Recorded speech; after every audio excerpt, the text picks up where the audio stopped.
All right. Hello, everybody. Thank you for coming today and this morning. My name is Gavin, and I'm going to be presenting Baskerville Past and Future, and I'm from the University of Birmingham's Advanced Research Computing team. Just to check, can everyone at the back hear me okay? Perfect. And so I'm going to be talking to you about our HPC system, Baskerville. And so Baskerville, the past was called Baskerville Tier 2 HPC. And so I just want to add one thing because we had a presentation yesterday and the UK's tier system is slightly different from other places. Tier 2 means our regional and specialized HPC systems. So Baskerville is a tier 2 system. It's specialized in that it's a GPU focused system. Tier 3 means our local university level HPC system. And tier 1 is a national HPC system. And so I'm going to talk about Baskerville past, going from this Baskerville tier 2 HPC system to this Baskerville NCR. And for those of you in the room, I'm wearing a Baskerville shirt and it has the old Baskerville logo on it as well. We were very good with our branding and trying to promote Baskerville as much as possible. And yeah, we'll be going to Baskerville NCR, the future, so I'll explain what we've learned from Baskerville Tier 2 and what we plan to do for Baskerville NCR. So Baskerville Tier 2, this is what it looks like in our data center, or what it did look like in our data center. Baskerville officially started on the 14th of September 2021, and then it ended on the 30th of March 2026, so just a couple of weeks ago. We're actually currently in a shutdown at the University of Birmingham, and Baskerville has been fully removed and is no longer there present in the data center. It started with an initial investment of £4 million, and we had at its peak 228 A100 GPUs with Ice Lake CPUs. That consisted of 46 A140 nodes and 11 A180 GPU nodes. We also had a couple of H100 GPU benchmark nodes. They were slightly different, so they're not really part of the focus and the counting of our GPU systems. And we used a Slurm scheduler for our HPC systems. We use it for all the ones we have at Birmingham.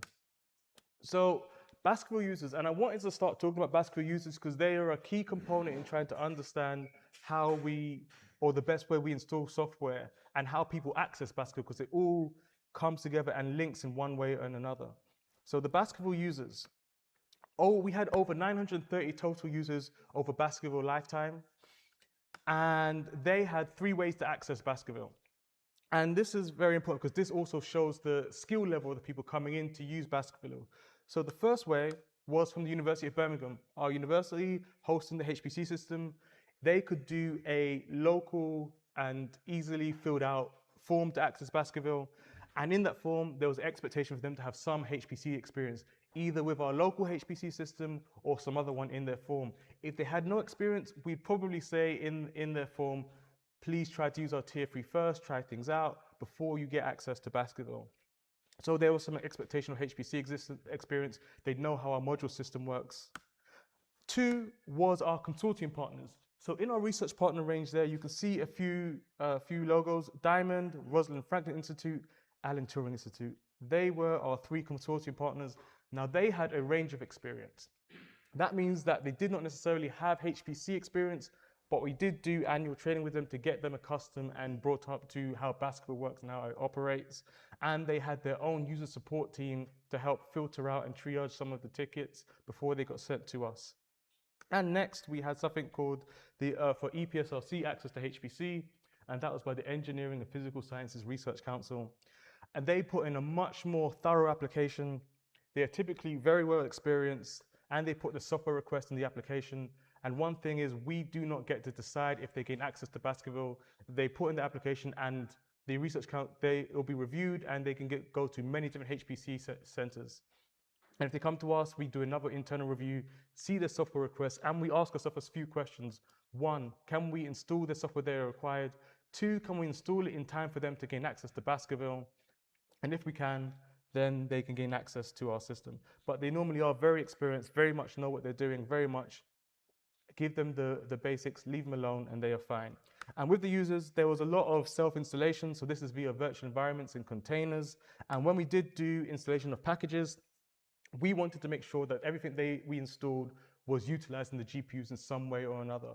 So that also made that we didn't install a large number of packages, but we made sure that if they did, that they would utilize the GPUs because we wanted to maximize our GPU usage. And that leads on to Baskerville job priority. So on some of our websites, we'd always show Baskerville utilization. 30th of March, it says 0 because that was the last day of Baskerville, and so there were no jobs. But normally someone could log into one of our websites and they could see how much Baskerville has been utilized the day before. And we had other ways for them to check if Baskerville had GPUs available for them to submit and run jobs. With our priority on Baskerville, our main aim was to maximize usage. We wanted Baskerville to be as close to 100% as possible. And so each site, so these are consortium partners, EPSRC, University of Birmingham, had a set percentage of Baskerville or quota to fill out daily. And job priority would change based on overall usage. If one site was using more than their allocated time, their priority will drop over time. And projects were also sometimes given a limited amount of GPU hours. So inside of the consortium partners or people who are given access to Baskerville, they could have a request for, say, 10,000 GPU hours, 50,000 GPU hours, and that would be their limit. But we had a soft exception for consortium partners where they could give them free reign, especially because they control that overall percentage. So if they felt that one user was using more than they should, they could then talk to them rather than doing the GPU hour limit. But it was a soft limit. This soft limit means that if they exceeded their allocation, we wouldn't cut their usage of Baskerville. What that means is that their priority would drop and basically be near 0. If the cluster was empty, they could submit jobs, they could run things, and it's fine. But if the cluster was busy, they'd have a long wait. And that was what we tried to do to maximize usage. If whenever they exceeded their allocation, an email would be sent out to the entire project. And so the PI might see that and see if one of the people in the project was exceeding their usage, or it might be as expected. And they could then either put in another application for more hours or deal with the soft limit. And we tried to explain as well that it is a soft limit and you don't have to put in another application. If Baskerville is empty, it is free reign for you to continue to use it. Baskerville modules. We had our own apps website, and this is where you can see all the things we've installed on Baskerville, and it was all installed on this website via EasyBuild. And we had a total of 462 applications for Baskerville on the website. And we followed a pretty standard process of, first of all, installing in our dev environment. We used GitLab pull requests to do it. Then another member of the team would review it, and then it would be merged and go live. With Baskerville, our latest toolchain was 2023A. So that seems like quite a bit far behind, but we were always up to date with CUDA versions, and we ended with CUDA 12.8. And the reason why is because based on the users we had, most of them were, by that time, doing a lot of self-installations, really caring a lot about getting the correct CUDA versions and the latest CUDA versions more than anything else. But our users did change over time, and this was more towards the end. We found that they were more happy and set with the old modules we had and everything. And with our app site, as I'm going through, you can see different sections. The app site, that's showing all the list of the CUDA versions. And when you click on the app site, it provides information as well as the module load commands. So someone who is got an application installed, we direct them to the website. They can click it. There are links that provide more information on it as well, that links to the app's homepage. And they can see the commands required for it to be loaded. We also had a Baskerville portal, which was an on-demand application. And it was useful, especially for non-traditional users. So because we had this breadth of users, some who were very experienced and some who had little to no experience, one of our remits was also to try to encourage those who were non-traditional HPC users to get access to HPCs. And so the portal was very useful for them. So we had a few portal applications. We had Jupyter Lab, which was a GPU application, but we had to install it via Aptainer. And we had L-mode extensions so that it could load all the modules we had on Baskerville. But we also enabled it to be able to load and use Conda environments. We had a Miniforge module that would allow them to do so. But we would do either or. So we'd recommend either you load the modules or you use a Conda environment. Don't use both. Don't mix them together. And with that, it was fine. We also had TensorBoard. That was CPU only a couple of cores available for that. And we also had Linaro Forge. It's both CPU and GPU availability for that. And we had Relion for cryo-electron microscopy, and Doppio, which is similar to that, both CPU versions. And so they only used a couple of cores. Their main purpose was for visualizations, and they would use the Relion and Doppio GUI to submit jobs, batch jobs to Baskerville that would use the GPUs. So they would load the module, couple of CPUs, to submit a larger GPU job, and then they could review the results in that portal application. And submit jobs to the GUI to use the GPUs. And that was easier for non-traditional HPC users to gain accustomed to doing things. And so that was a good way to get them a good stepping stone for using it. And we have a list of Baskerville jobs over its entire lifetime. So this was just for us to see how important the portal was and how, if we should continue it. So we had almost 1.5 million total jobs. The majority of them were non-portal jobs with a very small amount of portal jobs.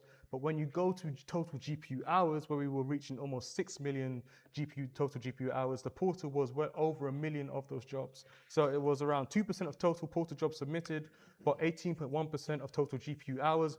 There is a star next to it because one thing that isn't accounted for is that a lot of these jobs that start in the portal could potentially have been idle, and we don't know how long they might have waited before they actually started it, because with using on demand, they submit a job and it may gain access in the middle of the night. They wake up, so there's a few hours already gone in their submission. I'm not sure if it is a huge contribution, because I know a lot of people did used to use the portal to just submit and let things run in their sessions. But that information feeds into Baskerville NCR and what we plan to do there. Now, this is Baskerville NCR system. Pieces are just arriving right now, so it's just arriving in our data center.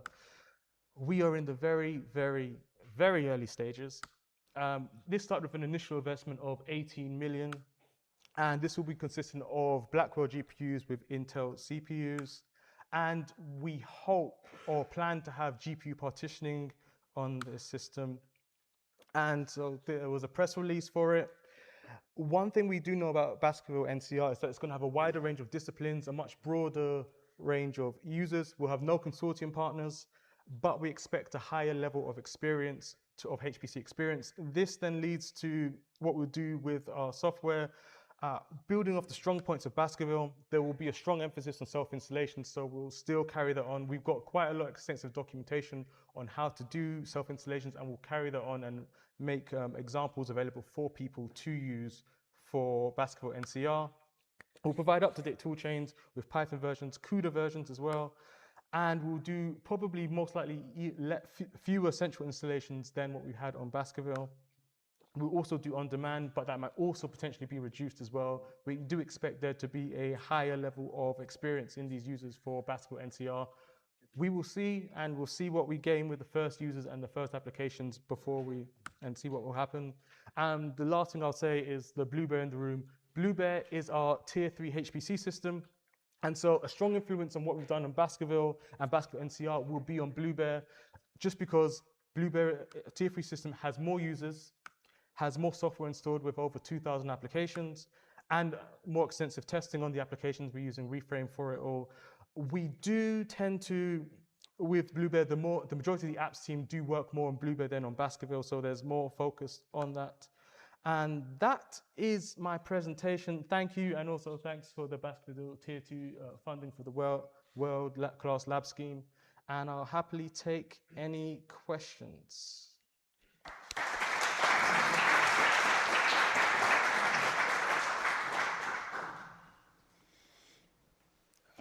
While I'm walking over, I have a question to start off with. The module view that you have on the portal or the website, is that auto-generated? Yes. Yeah. So you have additional information that you plug in that's custom to your site. Yeah. Like, how do you do it? Do you like read the module information and then inject new stuff automatically, or how does it work? That is a good question. It does. I think it does read a lot of the information from our easy configs that we have. Yeah. Thanks for a very interesting talk. I was wondering, you mentioned at the end self-installation, and you just provide the, say, tools for it, like probably compiler and all of that, but what is common. Are you not running the risk that, say, 10 users are installing exactly the same software? And does it take up, disk space, and you've got 9 different installations and, of the same software, but slightly installed differently? There is a chance, but what happens whenever someone gets a project, they have a project with a set amount of storage, they will gain, say, whatever that storage is, and they can install or do whatever they wish with it. If, for example, we saw what we tended to find, which is why we tend to lead to self-installations, is that people would want very up-to-date things. So, for example, PyTorch, you'd get someone going, okay, we've got the PyTorch module, but PyTorch just released a new version last week. Can we get that? That then would happen. That then could happen quite frequently, and it gets to a point where you can just say, it's easier if you install your own version and do the updates as you need. We, for example, for Baskerville Tier 2, we had the PyTorch version there and said, you can use this version. It's slightly older. It's not the latest version, but you can use it. We've built it. We know it works. Or you can self-install and go that route. With some of the teams, they would very rarely have the same thing. So especially for our consortium partners, they'd have a wide range of projects, and their user support would know exactly what everyone needed and the slight differences. So they may have PyTorch, but they may have something else, an additional application in there that would differentiate from each other based on the projects. So I'm not sure if we'll get similar, but not necessarily the same, I don't think, applications on there. I have a follow-up to that. So as a follow-up question, does that mean that EasyBuild is losing value for you because the central software stack is not as important anymore? And then a related question, are users happy with the situation? Are they happy to self-install? I guess the control helps, but are they capable enough of doing so and setting everything up? Yes, so the Bluebear in the rooms, because Bluebear is a vital example for us, and that is majority EasyBuild. And we do a lot of applications with that. Just because of people's requirements in Baskerville and the consortium part, just the wide range of different users and everything, it means that going self-installations was, one, easier, but also we just had groups of people who just would have access to multiple HPC systems around the country, sometimes around the world, and they had their very much self-contained packages and just wanted to, okay, I've got access to Baskerville, we've got everything else we've used everywhere else, let us just use it, leave us alone, and do our thing. We know what we're doing. So. Yeah. Or we think we know what we're doing. Yeah. And others who do need more assistance, we have a help and assistance team. We are there for help and assistance. And if there are particular modules that we think that we can install in EasyBuild that's available and easy, and especially if, for example, our Tier 3 system, you have it already installed, that is another encouragement to possibly just easily just transfer over and just build it on Baskerville, which we've done many times before. Yep. If nobody else has a question, I have another one. And maybe we can get into more of that tomorrow. But I've noticed that the interest in Easy coming from the UK has been limited or even very limited. To what extent is that because of the European in the name? And it's a bit of a nasty question, but is it an actual factor, you think, that impacts this, or? No, I think it's more just how people install applications and the setup. So we did have a trial of Easy on Bluebear, but it was for something else, and it was for something else, and we had Easy on some test nodes, but we didn't roll it out and do that because it was the test nodes and they were for someone else. It would require some, I think, initial time and setup from our sysadmin team. Our sysadmin team are very busy, and they have a lot to do. So if we did want to move to Easy on our end, it's just a time scale of allotting some time for them to do it and implement. Well, there's the difference between moving to Easy and just making it available. Making it available. So yeah, making it available would be the first step. And you're right. I mean, it does take some investment and understanding how to do it and doing it properly. It doesn't happen by itself. On a single VM, it's trivial, but on a production system, there's a bit of effort. Yeah, and there are other systems that also have a strong self-installation ethos in the UK as well. Okay. So that might also be another factor. Yeah. Any other questions? Kenneth, can you hear me in the room? So just adding to Gavin's comment about Easy, the other bit when we were working on Baskerville was GPU supporting Easy has been more recent, and most of the setup we did was back in 2021. well before there was, basically before Easy, but also definitely before the GPU support. So we might revisit that question for Baskerville NCR now that the GPU support is more thorough. And also answering the other question you asked, adding something else onto that, the tool change from EasyBuild will be important on Baskerville NCR. So particularly the recent work on NVIDIA and LLVM based tool chains. Maybe you can repeat that because it's hard to hear in the beginning.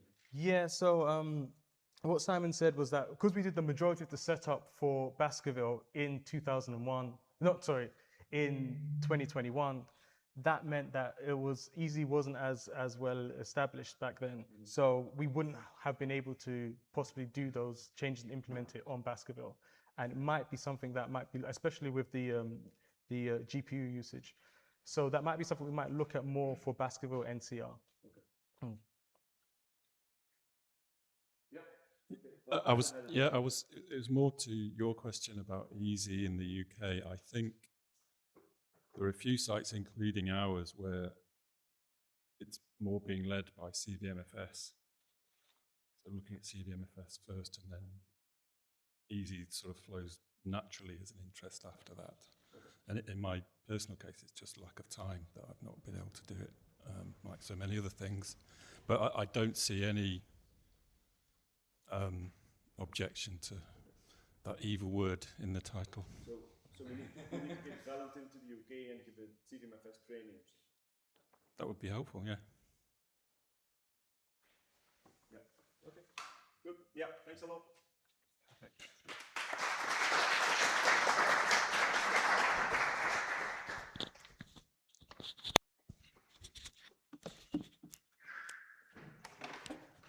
Sorry.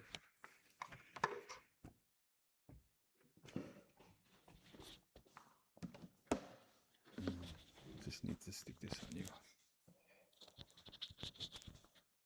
Good. Yeah, it should be fine.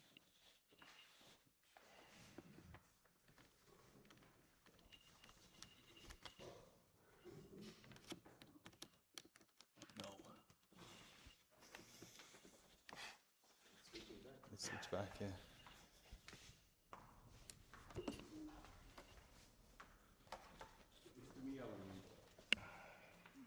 Stream. Oh no, the stream's okay. That one, yeah.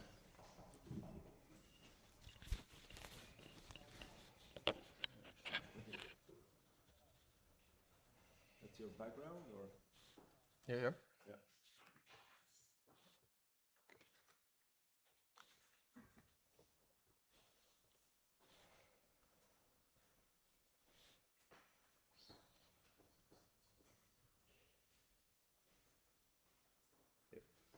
All right.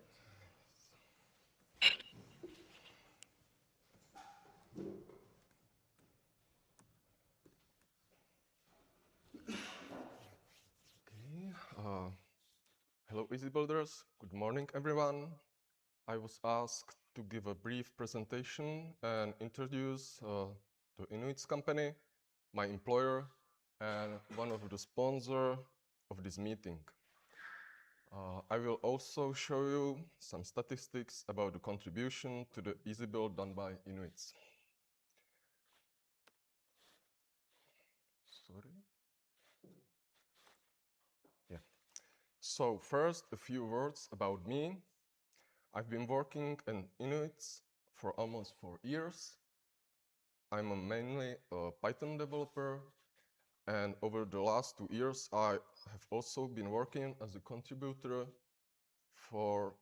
as a consultant for Ghent University. Through that work, I became involved in EasyBuild development and contribution, especially around easy configs. INUITS is a company founded in 2007 with a strong focus on open source and infrastructure engineering. INUITS started in Belgium and has grown across Europe. Today, the company has offices in Braasgat, Ghent, Antwerp in Belgium, and also presence in Brno, where I came from, in Kiev and Krakow. The company presents itself as the open source driven technology partner, and I think this is the one of the reasons why working with communities like EasyBuild is such a nature fit for us. Open source is not just something we use at the INUITS, it's a part of how company operates. From a technology point of view, INUITS has a strong DevOps culture. That includes a lot of open source tooling across automation, orchestration, monitoring, identity, and platform operations. So, what do we do? INUITS works in several areas. We build and maintain applications, and we help automate business processes through mobile and web solutions. We also build and manage applications environments in both public and private clouds, often using container technologies to make them scalable, efficient, and cost-effective. In addition, we help customers apply machine learning, big data analytics, and AI to transfer data into actionable insights. INUITS works with a broad range of customers and sectors. On the public side, one example is the work for Police Zone Antwerp in the context of smart city and IoT solutions. We have a long-standing partnership with the Kent University since 2009. INUITS is also involved in innovation-oriented work and has helped grow projects such as Haka and Digitrans, especially in the logistic domain. So, this is the short company introduction. Let's move to the next part, which is what we have actually contributed to the EasyBuild. So, there were 5 INUITS contributors to the EasyBuild since 2019, and I'm the 6th. As you can see in this first table,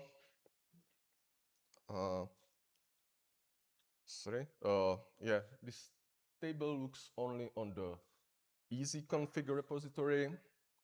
The contribution level was steady in the early years, then grew up significantly in 2024, when INUITS accounted for 16% of all merge pull requests in the repository. Even in 2025, our share remained close to 10%.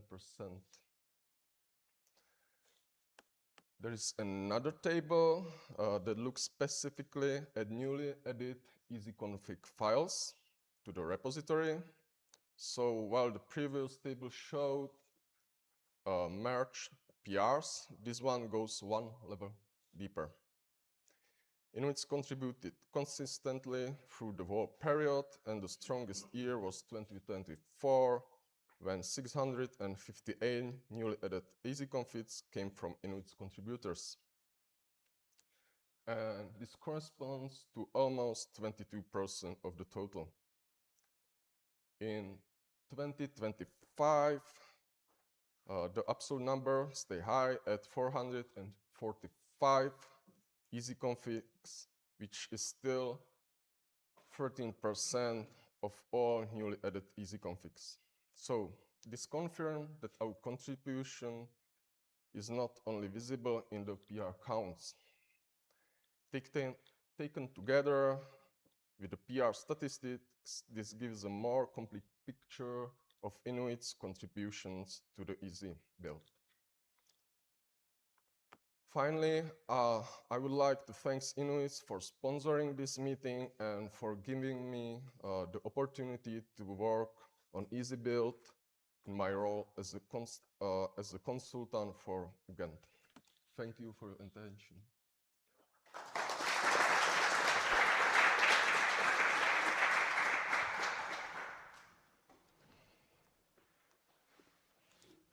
Can you go back to the table with the easy configs? Yeah. So that share is quite big and maybe even a bit surprising to me, but I never really looked at the numbers. What doesn't really show there is that, so most of this is driven by assignments that me and Lara give to you and to Petter at least last year, and everybody else who's in the list here. What this doesn't show is that we give you the more difficult ones. Because many of the easy requests, if it's just a simple update of an easy config we've had before, very often we do that ourselves in between other work or while we're in a meeting or whatever. If it goes beyond anything we can do in, say, 20 minutes, we just throw it over the wall to you and then you deal with it. So many of this is groundwork for new software being added to EasyBuild or difficult ones that are just have lots of dependencies or bringing a big stack to a new tool chain. So that's why the numbers are so high. But you're not, and it would be impossible to show, you're not showing how difficult some of these are to get together. Yeah, I think this is exactly the problem with 2024 and 25. Yeah. We was not lazy in 25, but that means the most of the easy config was done in 24. Yeah. And from my mind, I can say I have much more contribution to the easy block at 25. Yeah. So that means I work on like harder, more difficult easy configs. Definitely. And and that's the reason why the number is not so high like the. Yeah, you could say, especially for you, 24 was like a training year, right? So you were picking up easy things and gradually becoming more difficult. Yeah. And then of course you slow down because it takes more time to figure things out. Yeah, so. yeah. Yep. And I picked the old issues or tasks, which was harder. Yeah. Okay. Any other questions for Pavel?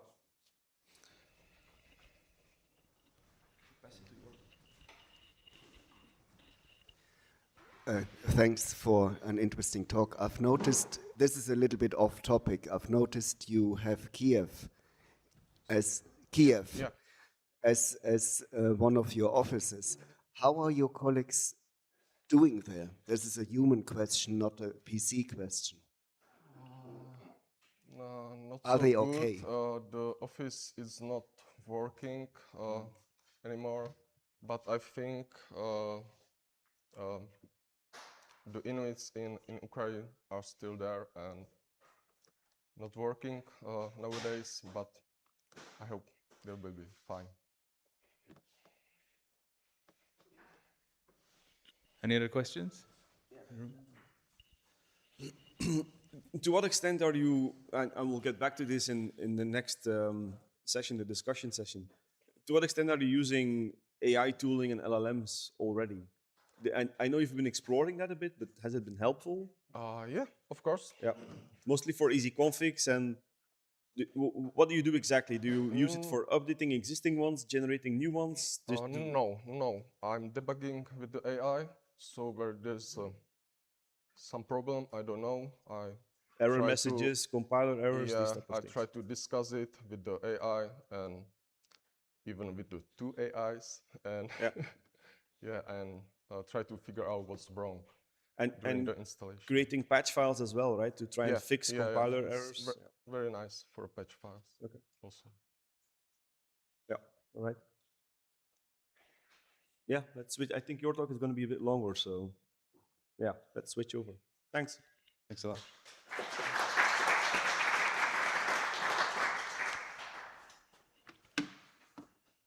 Just need to take this.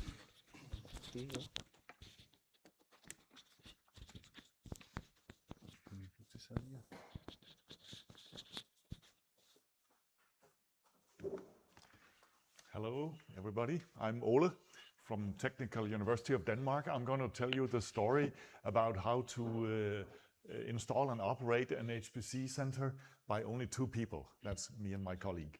I'm a physicist. I used to be an HPC programmer since I was a student many years ago. And since the late 1990s, I've been installing and operating Linux clusters for my colleagues. at the university. I'm not a scientific programmer anymore. I don't program EasyBuild, but I deploy EasyBuild. So I'm going to tell you the whole story, of which EasyBuild is an important part. And there are some links here for our homepages for the system, and Slurm is something I work on a lot, and we have some tools there, but I'm not sure how many of you are interested. So we are, the site is called Niflheim, it's a Nordic mythology name, and we are a university departmental HPC facility. So only some of the departments at the university participate in this. The funding comes from the professors' grants from external sources. We did have some university co-funding until 5 years ago, no longer so. And the reason why it is so important to operate a cluster is that we need HPC resources. The general national HPC resources in Denmark are tiny, and it's just so small an amount of HPC that you can get from the national resources, which are actually clusters, smaller clusters operated by various universities. And our researchers can also get time on LUMI. And to set the scale of things, our local cluster delivered 244 million CPU core hours last year. And that is a factor of 10 more than the national HPC resources. That gives you sort of the scale. It's also a factor of 10 more than Denmark's share of LUMI. So without this resource, we would basically be unable to do science. So why is it, I mean, I gave you part of the reason, but what are the other advantages of having your own HPC center? Well, it's the professors who paid for the cluster. They decide allocations and priorities with absolutely no bureaucracy, no paperwork. And this makes it possible to actually plan for research projects. Typically a PhD student is 3 years, postdoc is 2 years, some scientific project is maybe 5 years, and they can just know from day one that the resources will be available. That's in contrast to making applications to any kind of national and other HPCs. Our users are established research groups. Meaning we don't have any novices on board. Each of the major groups have power users, that's typically postdocs, and professors who know very well the discipline-specific software tools that they need. And whenever new students are onboarded, which happens all the time, every semester, a handful of new students come in, new postdocs and so on, they get training in their group on the software. So this means us, the HPC center, we only have to sort of create accounts, delete accounts, install some software, request it, and when there is a problem related to the system, we have to fix it. So the maybe most important aspect of having your own HPC center is value for money. So because we are selling a little bit of CPU time to external companies, we had to do a full cost calculation by the economics department. And it turns out that every CPU core, old or new, costs about €7 for 1,000 CPU core hours. And I don't know what is the cost at a national HPC center, but what I can look up is the cost of cloud. Now, so I picked Azure here, and it's not to bash Azure, but it's just, I tried to look up Amazon, and it's completely opaque what things cost. So Amazon at least is open. They tell you the prices. So if I look up here an Azure node that is very close to our latest CPU nodes, 96 cores and so on, small memory, we have twice that memory and so on. Well, we would have to pay €90 for 1,000 CPU core hours. And then of course you have to pay for network and storage and cloud infrastructure. I've been into the cloud, all these additional costs, so it's much cheaper to run your own. You could do this more cheaply. You could do spot price, and that would reduce the cost to something like twice the cost of running your own on-site HPC cluster. So economy is a very important aspect. Just a brief description of the computer. We install servers for about 7 million euro.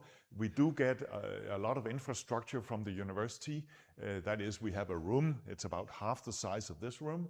And we get temperature monitoring. We get power cables from the transformer station. We do get campus central water cooling.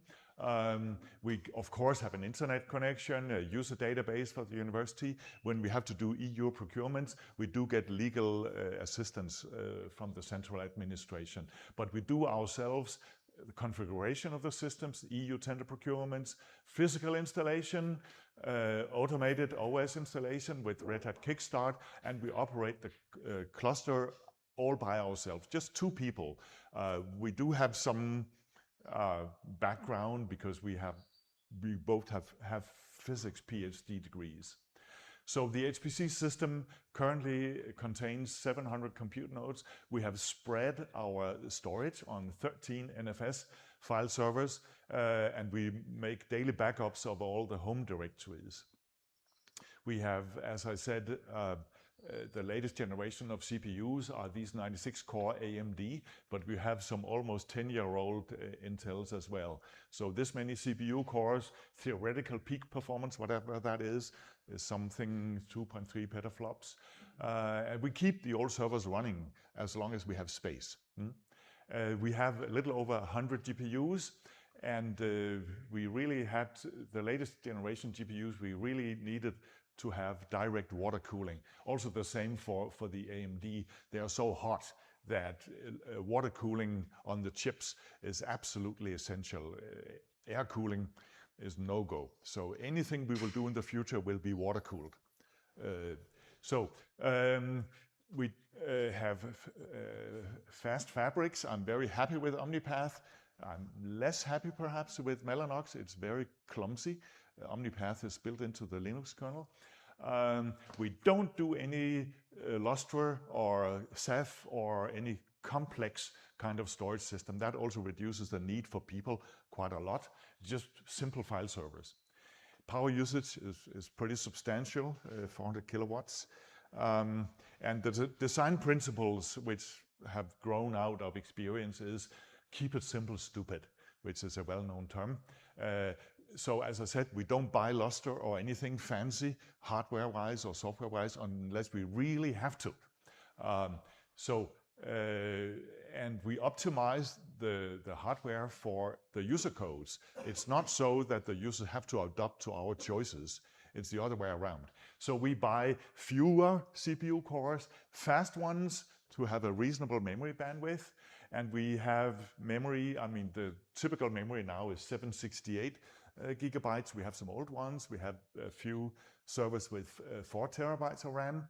And we use almost entirely open source tools. Commercial codes like VASP, number of things are procured by the users themselves and we install modules for them. So this is very important. This simplicity is very important for the scientific productivity, not wasting our money on something unnecessary. So what do the users see? Well, we have about 250 users. They see a Rocky Linux 8. We're starting to look at Linux 9. And the software environment modules is provided by EasyBuild.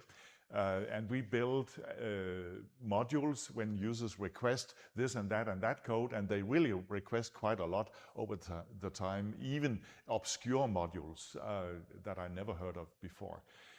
Some users create their own Python venv, and they would then be recommended to load EasyBuild modules inside the venv to get the optimum efficiency. And some users, especially doing machine learning, will do their own Python VM or Conda environment and not use EB. So machine learning people is sort of a different breed of HPC users, and we let them do what they want. I mean, we don't dictate anything. The users also see that every research group has its own home directories in dedicated file servers. And this is kind of parallelism is very, very simple and very efficient. If one user is just totally overloading the file server, he's hitting his own colleagues. And they will suffer and they will complain to him, but he doesn't hit anyone else in the cluster. As opposed to having a monolithic storage system, like you've heard about Lustre at Lumi, how slow it may be. Well, we don't have that problem. Now, we have some scratch file servers as well, and then the users see a documentation website.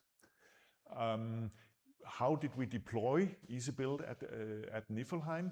Well, I listened to Kenneth some 9 years ago at the Supercomputing Conference and thought, oh, EasyBuild, sounds nice. Let's try it, because we were doing modules by ourselves, which wasn't so very easy. There was this discussion of hierarchical or flat modules. So I thought, keep it simple, stupid, flat hierarchy. And for every CPU architecture, we make separate module trees. I mean, totally distinct, not to try to optimize on storage by keeping some modules that are shared between. No, simple. Every CPU architecture has its own tree. And how do you determine the CPU architecture? I think EasyBuild has something using the GCC compiler. I've really become very tired of that approach, because GCC only knows the CPU hardware microarchitectures that existed at the time of release. So I found about a year ago a much better solution. It is a tool called CPU ID, which you can download from this page. You can build an RPM. You can also pull it from Apple, but that's a quite old version. And so it's a one-line choice. CPU ID, grep for this string, and it'll tell you whether it's a Skylake, Ice Lake, Epic, whatever. Absolutely fantastic tool. And then that information, when we install the nodes, goes into the NFS automount files, and so we have the right modules for the right CPU architecture. And when I deployed EasyBuild back in 2017, 2018, documentation wasn't perhaps so fantastic, especially for Red Hat Linux distribution. So I documented everything in the wiki page, also so that I can reproduce my own steps. And of course, for the benefit of everyone else. So we have EasyBuild modules on a single dedicated fast NFS server, solid-state disks, 25 gigabit Ethernet, and that server serves 700 nodes, and it's very lightly loaded. I mean, we never have any complaints on slow response from this single server here. It has also quite a large memory, but you know, that has turned out to be a very robust solution. What's our experience? Well, we built usually FOSS and Intel tool chains. We try to keep up with new versions, but often we find that the latest tool chains have some bugs. It might be GCC bugs that need to be fixed later on. So we've been a little bit careful about making you know, the very latest tool chains. Our group contributes also modules to EasyBuild, some open source codes, electronic structure atomic simulations. And we fortunately have a local EasyBuild expert who's a professor of physics, and he's an excellent Python programmer, and he makes these modules and submits pull requests to EasyBuild. That's way beyond my know-how. During operation, sometimes you might have to rebuild some modules, like OpenMPI can be a pain in the and updating a module while doing production can be disruptive. So we are not doing that. That's maybe not so nice a feature. We often build version updates of modules to get the very latest something, but very regularly my colleagues would submit a PR to EasyBuild, and we build from the PRs like this, because it would take too long to wait for EasyBuild to come up with a new release. So returning to sort of the overall operation of a cluster, documentation, documentation, documentation. So I've been writing documentation about everything I did since the early days of this cluster. And the way I do this is to have documents in restructured text markup language, because previously we would be using a wiki system called Moin. I don't know if you ever heard of it, but I could migrate those restructured text files to Sphinx, which other colleagues are using for their project documentation. So that's been going very well, and then we can also copy things to read the docs.io.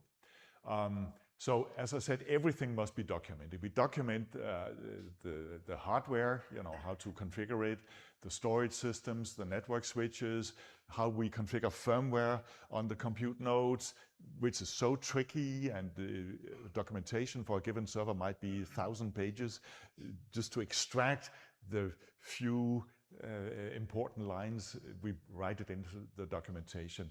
We do operating system installation with Red Hat Kickstart. Login nodes and servers we install with Ansible, because the slowness of Ansible is acceptable for servers in the infrastructure. We also document, as I said earlier, how we install EasyBuild, and then Slurm. I'll have a slide on Slurm shortly. Such wiki pages is like collective memory, because my memory is definitely imperfect.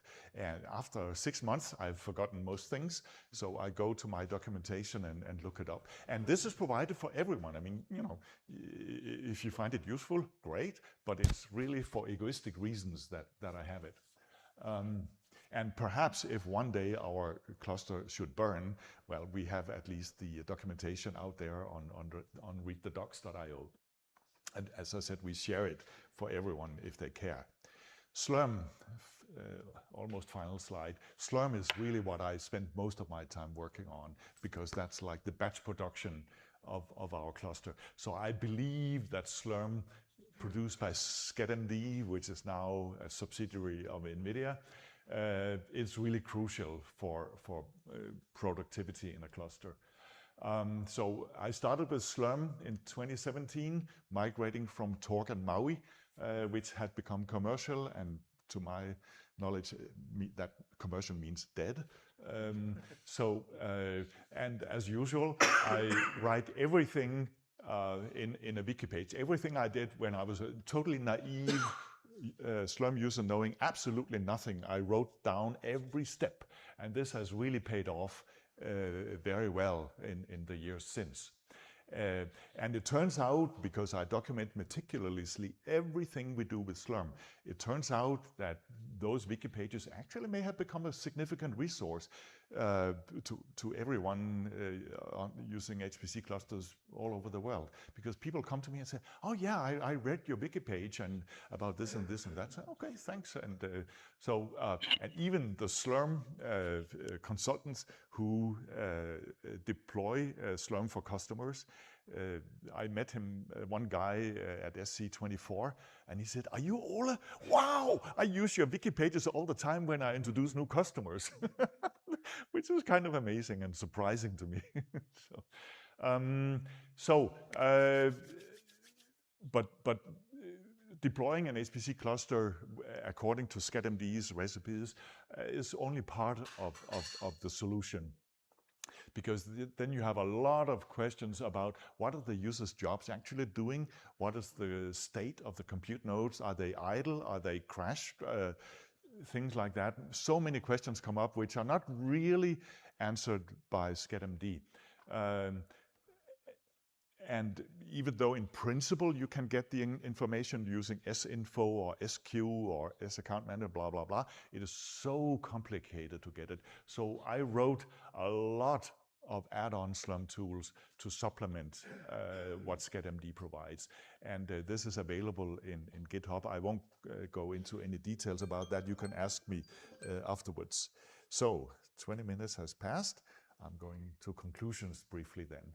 So 2 people can handily install, operate medium-sized cluster, 700 nodes, and the research groups do their own introduction to users. The cost efficiency of a local HPC cluster, I think you cannot beat. I mean, it's absolutely wonderful. This means the professors get the maximum benefit for their grants. EasyBuild, I consider an absolutely crucial foundation under the services that we can provide to our users. We don't have to write any module files any longer. We just have to understand, to some extent, EasyBuild, and users have a foundation on which they can start doing their application codes. Documentation, it's so important. And I document in the wiki side about Slurm installation and upgrading. Especially Slurm upgrading is a pain point for most sites. And I've been through those pain points years ago. I document every detail. Every very little detail of Slurm upgrading is in there. So if you follow those instructions carefully, you can upgrade Slurm with no pain at all. So we've done it many times. Others have said, yes, your instructions do work. Slurm upgrading is something I think most sites would be a little bit scared of doing. And we have these many tools that give us all the insights into what the cluster is doing. We don't have any fancy graphical stuff. It's just command line stuff for different kinds of purposes. No Grafana or whatnot. Just keep it simple, stupid. And with that, thank you for your attention.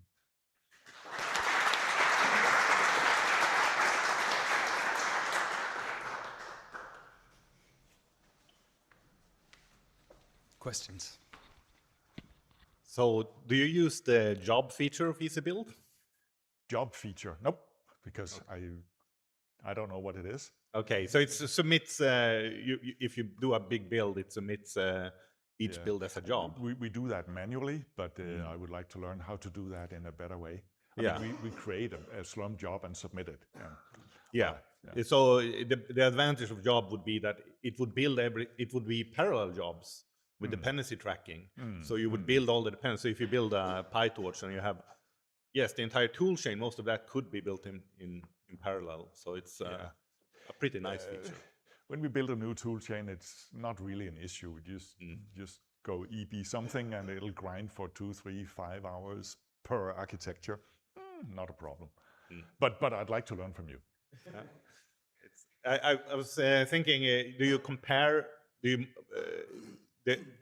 node only sees its corresponding modules for the correct architecture, so you mount because of NSS mount, you can never have a confusion about architecture. Yeah, so do you unify it to make sure it's the same modules are provided for each architecture? No, we don't unify it. It's what people need. I mean, those partitions that have GPUs in them, they will obviously have more modules than those that only have CPUs. So it's not homogeneous. Okay, but how do they have dedicated login nodes in that case so people can see? We have dedicated login nodes for each architecture. Okay. And we do try to build the application codes on all the architectures, but not in a very consistent, controlled way.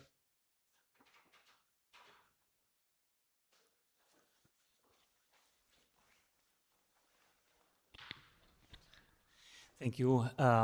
You're using the flat module naming scheme. We found that to be difficult with users when introducing multiple toolchain generations. What has been your experience so far? So what I'm talking about is people trying to load modules from different toolchains together, which replaces the dependency modules. When users make those mistakes and complain to us that things are crashing, we tell them, don't do that. So, it's a valid point because users do stupid things.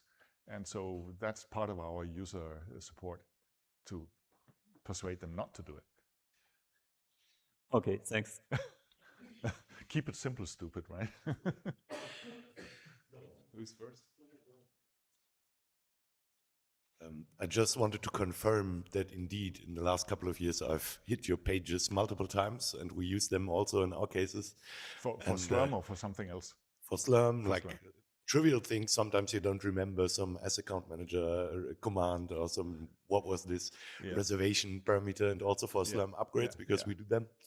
Yeah, the Slum wiki pages are sort of divided into kinds of things you do when operating a cluster, like configuration, like installation, like daily operations, which is not something SCEDMD offers you. So I have a different tree of interest than the SCEDMD.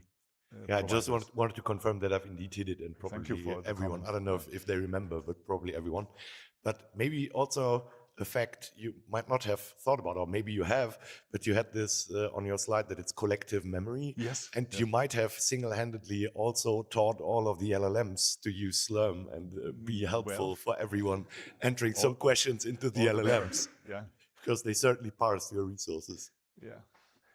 I was actually trying out, what's it called?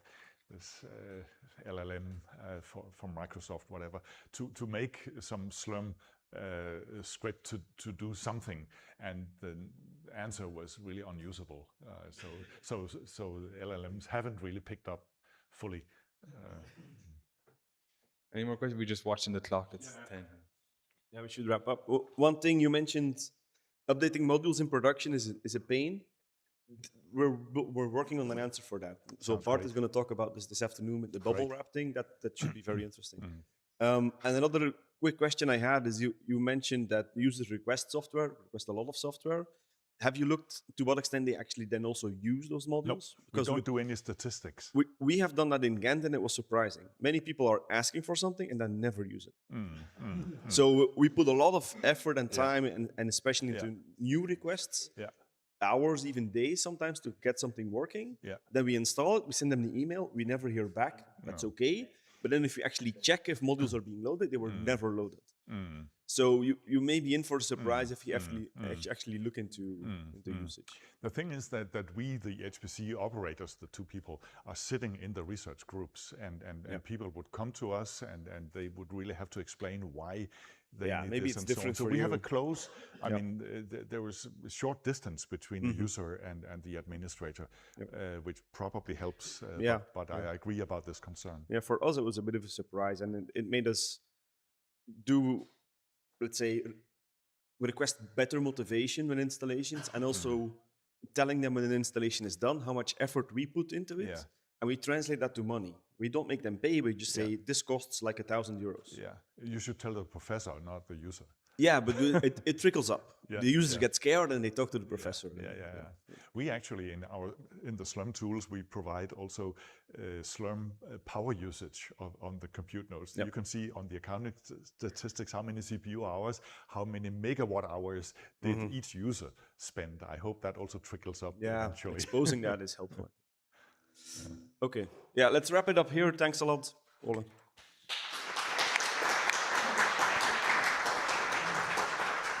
Take this one. Thank you.